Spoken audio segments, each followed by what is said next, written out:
Sumikat na ang pulang araw.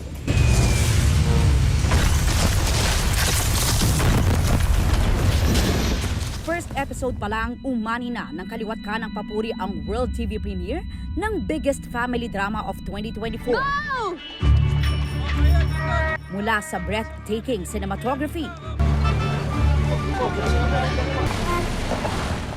exceptional storyline, Ang aking anak.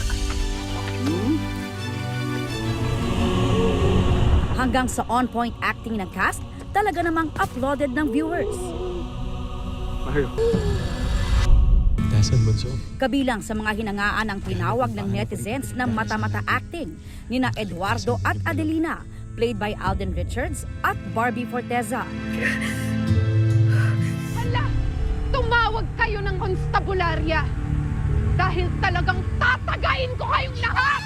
Maging ang iconic scene ng kanilang ina sa serye na si Rian Ramos bilang si Filipina, pinuri rin ng mga manonood. Bumalik kayo dito!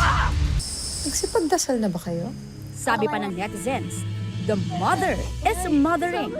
Kaunti na lamang po ang kakainin ko para hindi po ako maging pabigat po sa inyo. Talk of the town din ang performance ni na Young Eduardo and Young Adelina na ginagampanan ni na Choco Maffey at Cassie Lavarias. Mula pa noong Biyernes, certified trending na sa X ang pulang araw. Mas lalo pa yung pinag-usapan matapos mapanood sa TV ang unang episode.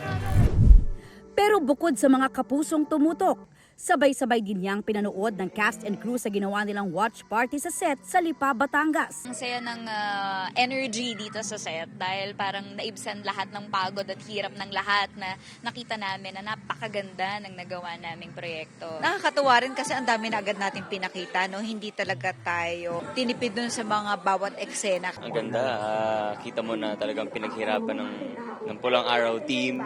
Ang ganda ng shots, ng cinematography, the acting of the kids were on point. Kaya actually mas nakaka-pressure dahil yung mga bata ang gagaling. May hiwalay na watch party rin sa Mexico, Pampanga. Kinakabahan nung day before pa lang ipalabas. Pero ngayong naipalabas na, sarap ng pakiramdam na maging kasama dito sa malaking proyekto na to.